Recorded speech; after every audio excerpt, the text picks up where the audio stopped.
this story. People spending a lot of extra time at Hollywood Casino in Detroit today.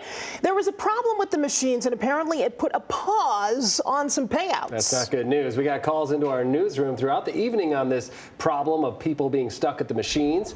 Fox 2's Camille Mary joins us live with more on exactly what happened. Why were they getting stuck, Camille?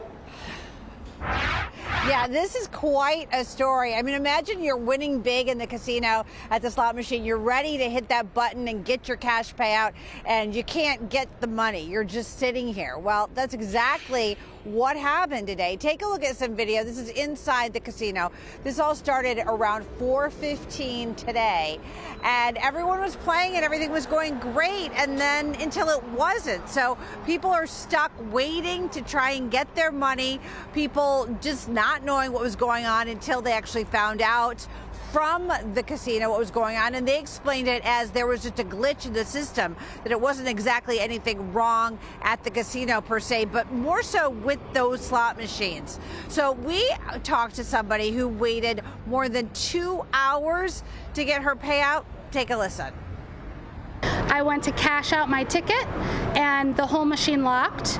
We looked around and everybody's machines were locked. After we had been waiting for about an hour, they came over the speakers and said, "Hey, everybody attention, there's been an outage. If you are trying to get money out of your machine and you're unable to, just please be patient. You'll have to wait for a hand pay from an attendant." In the beginning, there was only about 3 attendants that we could see on the floor, and they were bouncing from machine to machine with no rhyme or reason. And then in the last 20 minutes, they started to go through a grid formation and go bay by bay by bay. And luckily, we were in the bays that they started to do that at 2 hours in.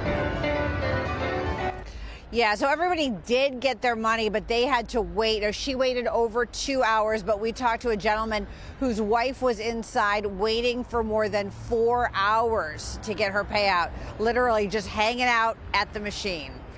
Definitely a headache for people. You got to imagine people have places to go and people to see. It's Saturday night, and it is springtime in Detroit. Reporting live from downtown, Camille Mary, Fox 2 News. And Camille, I have to assume that the Michigan Gaming Control Board is probably going to be looking into this because it's unusual for this to happen. It sounds like people that were relatively patient in dealing with it and kind of took it all in stride. Yeah, and they did. You know, Courtney said she had some time to spend with her dad and her husband while she was waiting. We talked to another woman who waited a little over 2 hours, but she was in good mood. I called her, and then she called me back when she got her money, and she seemed almost, in a good mood. So, I mean, it could have been a lot worse. But again, this is not something that happens very often, and they did figure out the problem. So if you went in a couple hours later, the machines that weren't affected were fine. So, but it was just that certain amount of time when everything froze up, and then everybody was in a very long waiting period to get their cash. Hillary, back to you.